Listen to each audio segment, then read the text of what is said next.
Yes sir! Good morning Batangas! Nandito tayo ngayon Batangas. Somewhere in Batangas. Saan ba ito? Balete. Balete. We're gonna do a Taal loop. Ride tayo around Taal Lake. Yung ride natin ngayon, 120 kilometers with an elevation of 1,200 meters. Umpisa pa lang ng ride, ahon-ahon na. Although swabe lang. Pero nawa-warm up talaga tayo. Medyo naninikip na yung mga kita natin. So nasa 20 plus riders tayo. Kakasabi ko lang kanina, huwag tayong pa-drop. Ang dami nang nauna.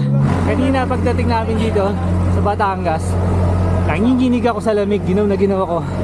Ngayon nag-start ng lumabas yung pawis ko dahil sa mga ahon.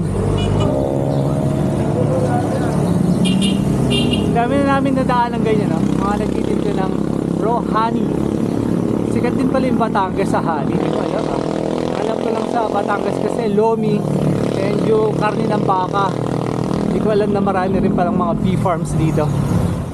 Batangas City! Yes! Buhay Papa Jackson ba yan? Ate B, oh! Ayun, oh!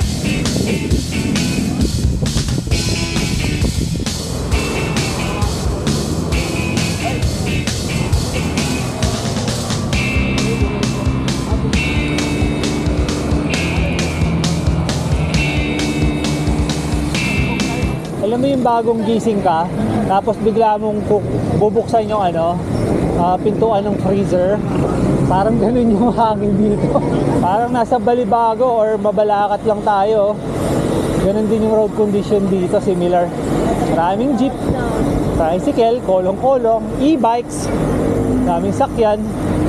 So, ingat lang tayo. Haba ng lusong siguro nasa 6-7 kilometers na lusong.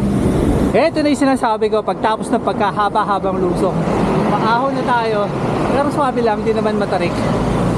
Based sa mga nakikita ko sa daan, nasa Tanawan City tayo. Ito yung the best pagkasama natin yung Specialized Philippines. Yan, no? Kompleto sa snacks, may energy bar, energy gel, car sweat, Amino Vital, mga biskuit, soft drinks, kompleto. Tapos na yung snack break natin. Next stop daw natin, Doc, 60 kilometers. 60? Oo. Haba na naman ang lusong na to! Hindi ko alam kung kami ba yung nasa pinakadulo or sa gitna. Pero definitely hindi kami nauna. According naman sa GPX natin, hindi man tayo nag-off course. Sa mga nakita ko sa mga road signs, papunta tayo ng Tagaytay. We're in Talisay City. Beyond this, dyan sa left side natin sa Taal Lake. Hindi lang natin makita kasi naka-obscure sa mga bahay, building, sa mga halaman. Pero kanina medyo tanaw ko na eh. Here's the Taal Lake, oh. Kita natin dito. Tapos hindi ako nakapag-adjust ng RD ko. Umaawa ng bigat. Ito, mas maganda yung view dito ng Taal Lake, oh. Aso may nakaharang eh. Ako?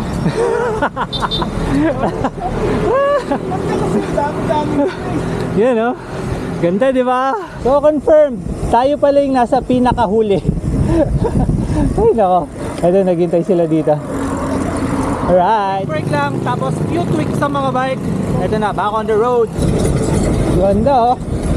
Ito na, ahon. Di ko makita yung gradient.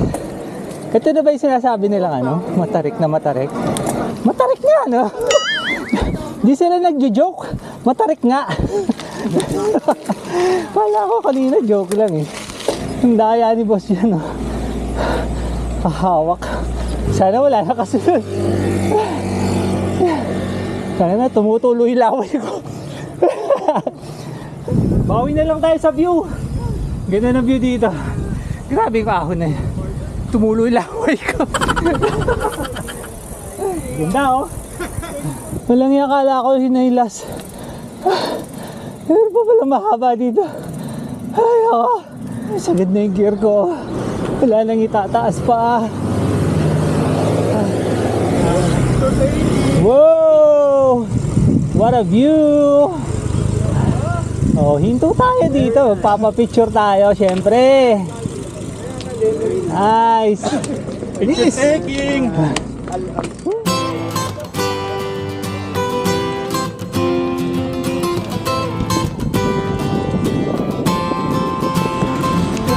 ng view dito. Malapit. Whoop! Ganda! Woo!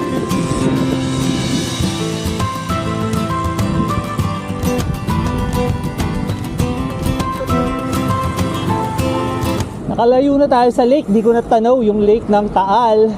Di ko lang alam kung saan to. Di ko alam kung Talisay City pa rin to or hindi na eh. Turn left side dito.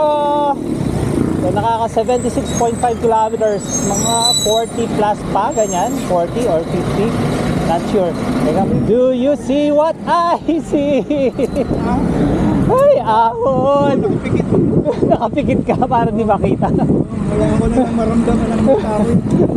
Swerte sila, Doc. Lagi kang nasi-chain drop eh. Kung di lang sira yung bike mo. Kanina pa tayo nasa parking. Parking lang. Oo, parking. Bus station. Pabalik kung saan tayo galing.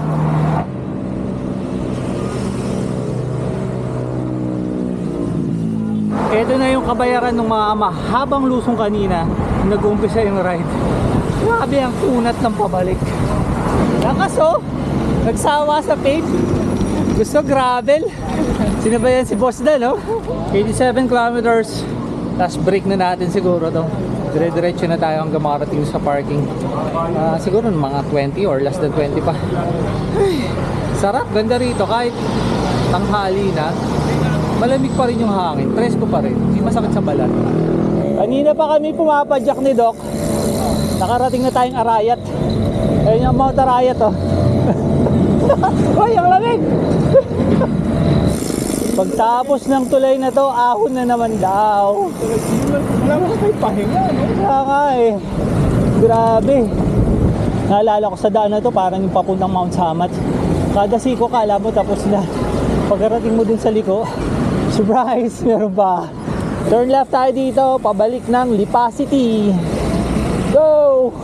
Welcome to Mataas na Kahoy. Hindi ako natutuwa sa pangalan. Grabe, haba ng lusong. Nasa 7 kilometers na ata, nangangamoy ng mga preno namin. Siyempre, pag may lusong, may ahon. A few moments later. Consistent talaga. Lumagpas tayo, naligaw ako mag-isa. Nabitin pa eh. Ay nako, consistency is the key. Woo, nakarating din. After 4 kilometers. Pagkalagpas. Ay nako.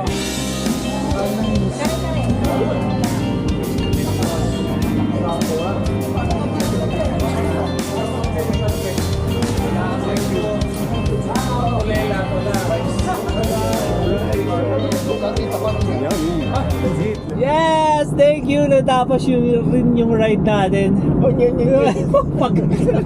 Dapat yun, right? So yung talop off na sa bucket list natin. Thank you Sir Richie for inviting us. And kay Boss Chi for hosting us. Thank you. Natupad rin yung talop namin finally. Hindi lang puro kwento. Sabihin ko pa ba naligaw ako ulit? Sabihin mo. Siyempre, naligaw na Para naman tayo sa dulo. Para makapag-ibang ka.